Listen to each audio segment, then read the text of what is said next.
بسم الله الرحمن الرحيم الحمد لله رب العالمين والعاقبة للمتقين ولا عدوان إلا على الظالمين. கண்ணியத்துக்குரிய சகோதரர்களே, பெரியார்களே, குர்ஆன் ஓதுவதின் சிறப்புகளை பற்றியும் கடைசியாக குறித்த சிறப்பான சூறாக்கள் என்ற தலைப்பிலே நாங்கள் சூரத்துல் ஃபாத்திஹா என்ற அத்தியாயத்தை நாங்கள் பார்த்தோம். அதே தொடரிலே ஒமின சூவரில் முஅய்யனதி ஃபில் ஃபதீலா, சிறப்பிலே குறித்த சூறாக்கள் என்றும் உள்ளதுதான் சூரத்துல் இஹ்லாஸ், உல தூய்மை என்று சொல்லக்கூடிய சூரத்துல் இஹ்லாஸ். குல் ஹுவல்லாஹு அஹத் என்று அழைக்கப்படுகின்ற உல தூய்மை என்று சொல்லுகின்ற சூறாவாயிருக்கும் அல் இஹ்லாஸ். சஹீல் புகாரிலே வந்திருக்கிறது. அபு சயீத் அல் குத்ரி ரலியல்லாஹு தஆலா அறிவிக்கின்றார்கள், நிச்சயமாக ஸல்லல்லாஹு அலைஹி வஸல்லம் கால ஃபீஹா, அதிலே சொன்னார்கள், அந்த சூறாவிலே சொன்னார்கள், வல்லதி நஃப்சி பியதி இன்னஹா தஅதிலு சுலுசுல் குர்ஆன், எனது உயிர் எவன் கையில் இருக்கிறதோ அவன் மீது சத்தியமாக, நிச்சயமாக அந்த சூரா குர்ஆனின் 3 பகுதிக்கு நிகராகிறது, சமனாகிறது சொன்னார்கள். கண்ணியத்துக்குரிய சகோதரர்களே, இந்த சூறாவை நாங்கள் ஒரு முறை ஓதினால் குர்ஆனின் 3 பகுதிக்கு நன்மையிலே அது சமமாகுமானால் நிச்சயமாக சமமாக முடியாது. ஆனால் சூறாவுக்கு தனி சிறப்பு இருக்கிறது. ஆகவே மூன்று விடுத்தம் ஓதினால், சூரத்துல் இஹ்லாஸை 3 விடுத்தம் ஓதினால் சூரத்துல் ஃபாத்திஹாவை ஓதியதற்கு சமனாகுமா? நிச்சயமாக சமனாகாது. சூரத்துல் ஃபாத்திஹா தெரிந்த ஒருவர் சூரத்துல் ஃபாத்திஹா ஓதுவதற்கு பகரமாக தொழுகையிலே அவர் இஹ்லாஸ் என்ற அத்தியாயத்தை 3 முறை ஓதினால் அவருடைய தொழுகை நிறைவேறுமா? நிச்சயமாக நிறைவேறாது. கண்ணியத்துக்குரிய சகோதரர்களே, நபி அலைஹிஸ்ஸலாத்து வஸ்ஸலாம் சொன்னார்கள், யாராவது ஒருவர் லா இலாஹ இல்லல்லாஹு வஹ்தஹு லா ஷரீக லஹ் லஹுல் முல்கு வலஹுல் ஹம்து 10 மர்ராத், இந்த கலிமாவை, இந்த வார்த்தை லா இலாஹ இல்லல்லாஹ் வஹ்தா லா ஷரீக லஹ் லஹுல் முல்கு என்று ஓதினால், அவனுக்கு வலஹுல் ஹம்து என்று ஓதினால் 10 நன்மைகள் இருக்கிற. 10 முறை ஓதினால் அவன் இப்ராஹிம் அலைஹிஸ்ஸலாமுடைய சமூகத்தினின்றும் 10 அடிமைகளை உரிமையிட்டவனைப் போல ஆகிவிடுவான். உரிமையிட்ட கூலி அவனுக்கு கிடைக்கும். இந்த நேரத்திலே ஒருவன் 4 அடிமைகளை கஃபாராவாக தண்ட பரிகாரமாக கொடுக்கின்ற ஒருவன் இதை 4 முறை ஓதினால் அந்த கடமை நீங்கி விடுமா?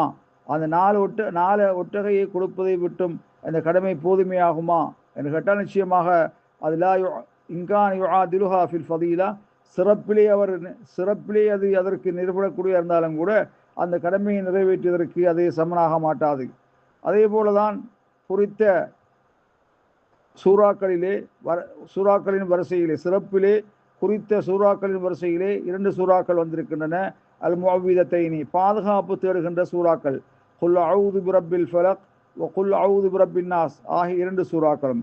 இது இதனுடைய நன்மை அளப்பரியது. உக்பா பின் ஆமிர் ரலியல்லாஹு தஆலா அறிவிக்கின்றார்கள், ஸல்லல்லாஹு அலைஹி வஸல்லம் சொன்னார்கள், அலம் தர ஆயாத்தின் உன்சிலத்தில் லைலா லம் யுர மிஸ்லுஹுன்ன, இன்றிரவு சில வசனங்கள் இறக்கியுள்ளப்பட்டது, அதை நீங்கள் பார்க்கவில்லையா? லம் யுர மிஸ்லுஹுன்ன, அவை போன்றது இதற்கு முன்னால் பார்க்கப்படவில்லை. அப்படியான 2 சூறாக்கள் இறக்கியுள்ளப்பட்டது. அதில் ஒன்று குல் அஊது பிரப்பில் ஃபலக், மற்றது குல் அஊது பிரப்பின் நாஸ் என்ற செய்தி. ஆகவே கண்ணியத்துக்குரிய சகோதரர்களே, இந்த சூறாவை யாராவது ஓதி வந்தால் அவருக்கு அந்த சூறாவிலே கேட்கின்ற விடயங்கள் அவருக்கு கிடைத்தே தீரும், பாதுகாப்பும் கிடைத்தே தீரும் செய்தி ஹதீஸிலே வந்திருக்கிறது. கண்ணியத்துக்குரிய சகோதரர்களே, வஜ்தஹிது இஹ்வானி ஃபி கத்ரத்தி கிராஅத்தில் குர்ஆன், அருள் வளமிக்க அல் குர்ஆனை ஓதுவதிலே நீங்கள் அதிகப்படுத்திக் கொள்ளுங்கள், அதிகப்படுத்துவதிலே முயற்சி செய்யுங்கள். குறிப்பாக இந்த மாதத்திலே குர்ஆனை ஓதுவதற்கு அலாதியான சிறப்புகள், நன்மைகள் இருக்கின்றன. ஜிப்ரீல் அலைஹிஸ்ஸலாத்து வஸ்ஸலாம் அவர்கள் ஒவ்வொரு வருடமும் நபிகளாரிடத்திலே வந்து குர்ஆனை ஓதி காண்பிப்பார்கள். இறுதியாண்டு நபிகளார் உலகை விட்டு பிரிகின்ற ஆண்டிலே 2 முறைகள் அந்த குர்ஆனை மேலும் உறுதிப்படுத்துவதற்காக, உள்ளத்திலே தரிப்படுத்துவதற்காக வேண்டி 2 முறை ஓதி காண்பித்தான செய்தி ஹதீஸில் வந்திருக்கிறது. அந்த வகையில் தான் ஸலஃபு ஸாலிஹீன்கள் அதிகமாக குர்ஆனை ரமலானில் ஓதுவார்கள், தொழுகையிலும் ஓதுவார்கள், தொழுகை அல்லாத வேளையிலும் அவர்கள் ஓதுவார்கள். இமாம் ஸுஹ்ரி அவர்கள் சொல்கின்றார்கள், இதா தஹல ரமலான் யகூல் இன்னமா ஹுவ திலாவத்துல் குர்ஆன், ரமலான் மாதம் வந்து விட்டால் அவர்கள் சொல்வார்கள், இது குர்ஆனை ஓதுகின்ற மாதம் சொல்வார்கள். ஏழைகளுக்கு உணவளிக்கின்ற திலாவத்துல் குர்ஆன், இத்ஆமு தாம், ஏழைகளுக்கு உணவளிக்கின்ற மாதம் சொல்வார்கள். இமாம் மாலிக் அவர்கள் அவருடைய தரசுகளை எல்லாம் விட்டுவிட்டு படிப்பித்தலை விட்டுவிட்டு குர்ஆனை ஓதுவது மீது அவர்கள் ஈடுபடுவார்கள் செய்தியெல்லாம் வந்திருக்கிறது. ஆகவே கணியத்துக்குரிய சகோதரர்களே, குர்ஆனை அதிகமாக ஓதுங்கள். அல்லாஹ் சுப்ஹானஹு வ தஆலா நாளை மறுமையிலே குர்ஆன் உங்களுக்கு பரிந்துரை செய்து உங்களை சொர்க்கத்தின்பால் கொண்டு செல்வதற்கு அது காரணம் அமையும் என்று கூறி விடைபெறுகிறேன். ஆகிர் தாவான் அல்ஹம்துலில்லாஹி ரப்பில் ஆலமீன்.